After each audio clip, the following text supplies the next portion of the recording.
Assalamu alaikum. Өткөндө ЭТТН маселесин биринчи жолу көтөрүп чыктык эле. Ошондон кийин туура түшүнүп, штрафты төлөө мөөнөтүн узартып койдуңуздар жарым жылга. Чоң рахмат. Үнүбүздү укканыңыздарга. Эми эрдик кылсаң сүрө кыл деп 1 жылга чейин узартасыздар деп ишенем. Бирок бир маселе.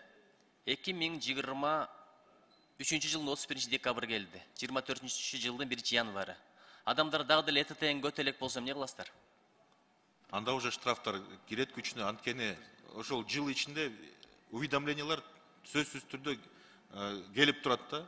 Салык кызматы уведомление келген сайын берип турат.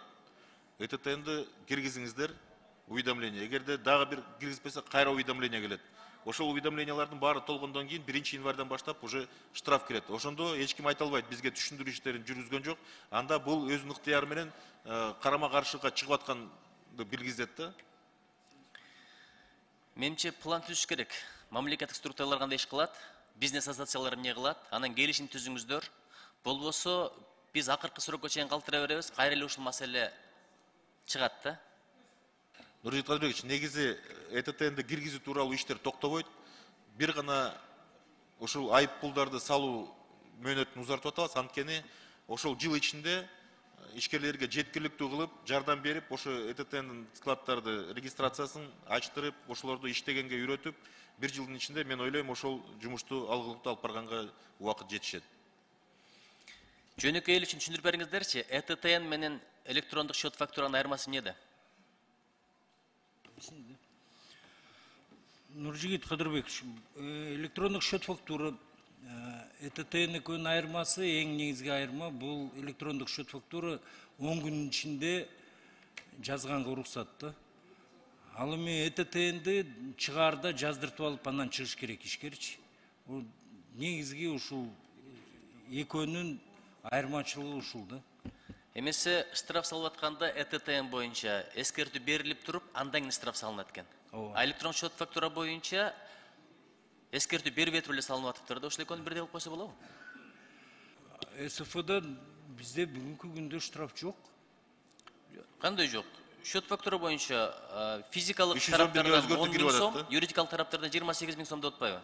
Алгазы кирип атат 311ге. 311-чи берип атасыз, ооба. Аны да жылдырабыз. Предупреждение кылып туруп анан ала турган болосуздарбы? Да. Анан бул реформа эмне болуп атат? Бүт экономиканы көмүскөдөн чыгаралы деп ниет кылып атасыздар. Бул жакшы ниет. Бирок көмүскөдөн чыгарабыз деп атып, далай бизнестерди жаба албайсыздарбы деп атам да, банкрот кылып.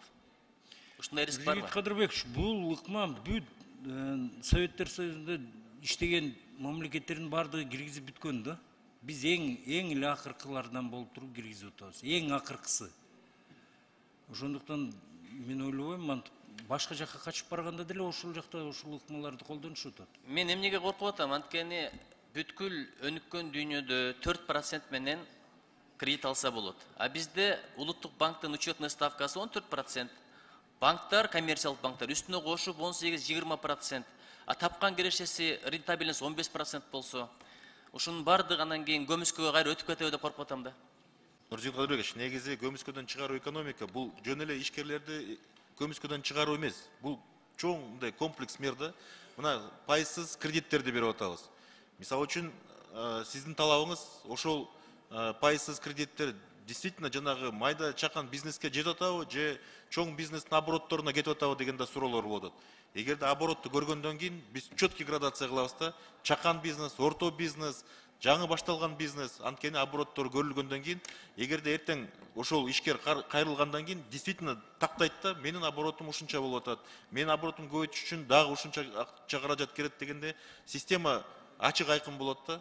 Азыр негизи мына 40% деп атабыз, биз 70% деп атабыз налоговый базанын көмүскөдө жүргөнү. Негизинче 26-жылга чейин буюрса реформа так жакшы өтө турган болсо 20%га чейин кыскартабыз 70%дан. Бул өтө чоң салым болот да экономикага. Андан тышкары мынакей ВВПбыздын көлөмү дагы өтө аз. Ошол көлөмү мындай көмүскөдө көбү жүрөт. Ошонун баарын тең ачык айкын болгондон кийин ишкерлерге да жеңил болот. Банктарга кайрылганда өзүнүн оборотун так көрүнүп турат да ошондо. Анан бизнес планды жазганда дагы бизнестин кайра кандай кирешелиги же болбосо кирешсиз бизнестин ачык айкындыгы чыгат да ошондо. Мурда Кыргызстанга Кытайдан товар келчү, Россияга реэкспорт кылчу элек, налог бизде калчу эле.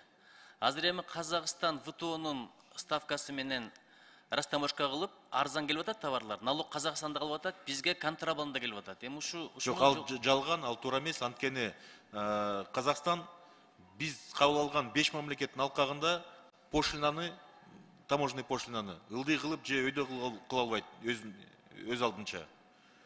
Өз алдынча кыла албайт андайды. Так маалыматпы? Так маалымат бар, ал анткени келишим бар.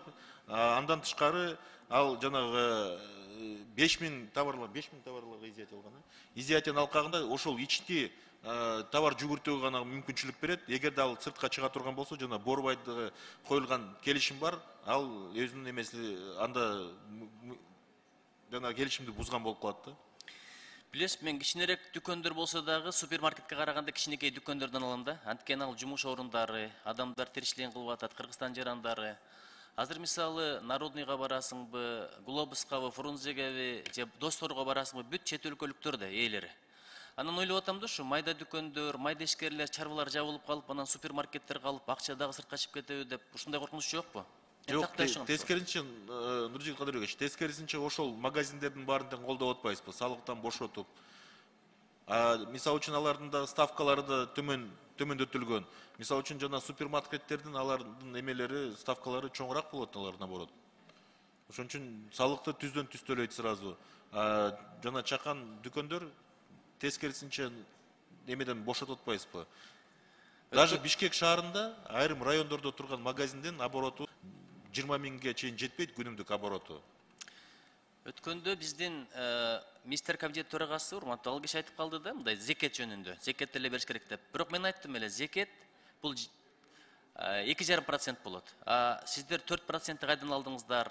Кандай негизде ушуну 2,5%га чүрсө болобу деп. Сиздин жообуңуз кандай? Туура, зекет азыр 1/40 бөлүгү, ошондо 1/40 бөлүгү 2,5% болуп атат да. 2,5%га чейин жеткен жок биздин немебиз. Негизи ал зекеттагы ал эң минималдуу. Бирок канчалык доходуң чоңураак болсо, ошончолук чоңураак эметишиң керек да. Негизи принциптин. Себеби чөнтөгүнөн төлөшпөйт бизнесмендер. Элге чачып ийет, кымбатчылык элге эле да. Бул алып 4% кошот, ал алып буга сатып 4% эң айында алган эл. Зекеттен ылдый болуп атпайбы биздики. 2,5-дан ылдый, 0,1-ден баштап атабыз. 0,1, 0,5. Канчалык обороту чоңураак болсо, ошончолук обороту да чоңоет да. 0-дон баштап атабыз даже 0-дон баштап атабыз да. Анан банк системасы, Демир банк деле, Халык банк деле, Оптима банк деле, KCB деле, KICB деле. Ушулардын баардыгы чет өлкөлүктөр да, мындай акча ошока чыгып кетет, кредит алып иштеткендерден делечи. Ушуну кандай чечсе болот? Нуржигит Кадырович, наоборот, мен колдойм андай банктарды. Эгерде ошол банктар бизге келип акча каражаттарын, биздин акчанын базасын канчалык көбөйтсө, ошончолук мүмкүнчүлүк болот биздин ишкерлерге акча каражаттарын алганга. Бир гана нерсе, алар ошол көргөн кирешесин кайра чет мамлекетке алып кетпеши керек да. Кайра ошол жактан кайра бияка иштете турган болсо, анда салыгын төлөбөйт. Эгерде алып кете турган болсо, анда салыгын төлөш керек болуп калат да. Мындай чоңураак салык төлөп. Анткени биз буга кандайдыр бир мындай косвенный бир бөгөт коюшубуз керек да. Акча каражат наоборот бияка калып кайра иштеп туруш керек да биздин экономикада. Налог кызматкеринин инспектору канча айлык алат? Ким жооп берет? 30 миңге чейин эң ылдыйкы айлыгы 30 миң сом. Көрдүңүзбү, ушундан пайдаланып ошолор коррупцияга аралашып кетпесин, жакшылап караңыздар. Алардын да айлыгын көтөрүш керек. Чоң рахмат. Биринчи шарт, андан кийин штраф.